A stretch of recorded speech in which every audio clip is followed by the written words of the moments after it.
The United Nations, it seems, has a strange proposition. It wants to pay nearly $6 million to the Taliban government. According to reports, this money will then go to the Taliban Interior Ministry, and it is meant for the protection of United Nations facilities and personnel. Ironically, the UN will be paying the same people that it has sanctioned. The Interior Ministry is led by Sirajuddin Haqqani, the head of the Haqqani network. He is sanctioned by both the United States and the United Nations. The FBI also wants him, but it looks like the UN is ready to pay a ministry led by him to keep their facilities safe. The proposed funds would be paid next year mostly. It will subsidize the monthly wages of Taliban fighters guarding UN facilities. It will provide them a monthly food allowance. The funds would also bolster the cash-strapped Taliban's ability to protect some 3,500 UN personnel in Kabul and 10 on-field officers. The proposed payments raised a few questions naturally. Firstly, will it violate UN sanctions on the Taliban and their top brass? Secondly, how will the United Nations detect if the funds are actually being diverted or not? Washington has now formally exempted the US and UN officials doing official business with the Taliban from sanctions. The Treasury Department issued 2 general licenses. It allows the US officials and the United Nations to engage in transactions involving the Taliban or the Haqqani network as long as they are official businesses. A 3rd general license gives NGOs protection from US sanctions. But this is only for work on certain kinds of projects, including humanitarian programs, rule of law and education. The UN assistance mission to Afghanistan budget is currently under review, but it says that the mission maintains full compliance with all UN sanctions regimes. Meanwhile, the UN Security Council has also adopted a resolution facilitating aid to crisis-hit Afghanistan. The Council unanimously adopted a US proposed resolution. This comes as Afghanistan remains on the verge of economic collapse.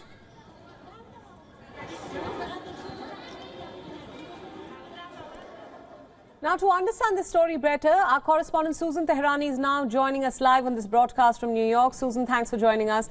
Now, we know that the Taliban Minister for Interior, Sirajuddin Haqqani, is on the UN list of sanctioned people. He's wanted by the US FBI as well, and yet his ministry is being granted funds.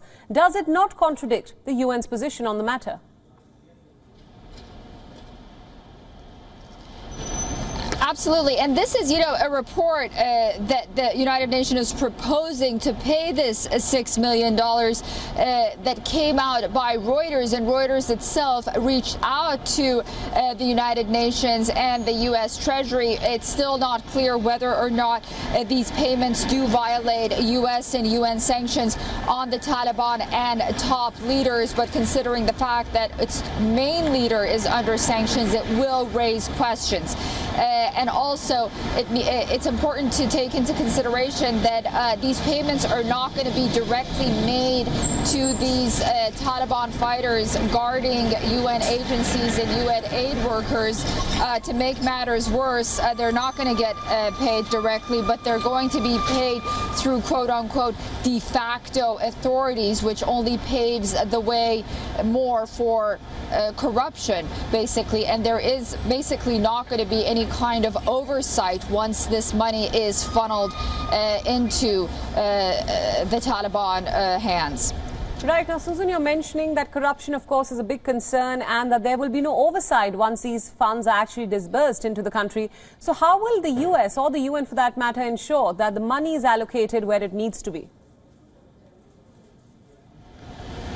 Right. Those are questions that were posed to the UN spokesperson, deputy spokesperson, and there hasn't been a clear answer as of yet. And remember, this is a proposal that's put forth by the United Nations. It hasn't completely been confirmed, so we might see some backlash on the part of the United Nations Treasury, but it's yet to be seen again how much concern is going to be raised, first of all, regarding the fact that these payments aren't going to be allocated directly, which again, there has to be some sort of UN oversight, and second of all, who these de facto authorities are. Are they the Taliban, or perhaps in order to prevent this kind of corruption, are they they going to be through some kind of UN agency or UN authority?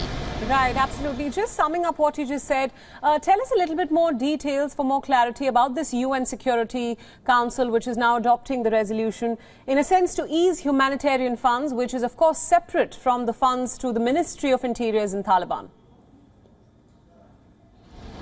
Right, this is completely separate. This is something that the humanitarian agencies at the United Nations and the UN Security Council has been calling.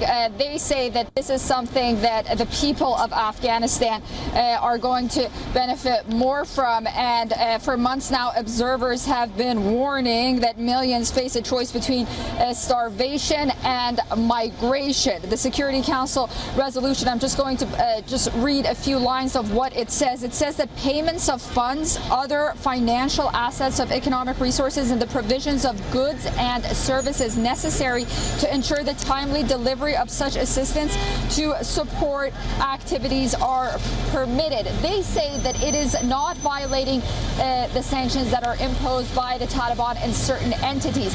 What it does do to ease concern by the West, European countries, and also India is that it is limited in scope. So basically the resolution has a 1-year time resolution. It is not indefinite, and if the Taliban or right now the governing party in Afghanistan is not able to allocate this fund properly, then this resolution is pooled. An earlier resolution sought to authorize these funds by a case-by-case by case. However, that was blocked by China and Russia. So here we are right now. But the fact that perhaps it's only for a 1-year term gives leeway that it was passed unanimously. Absolutely. Susan Tehrani, our correspondent from New York, thanks for joining us on WION with all those insights. WION World is now available in your country. Download the app now and get all the news updates on the move.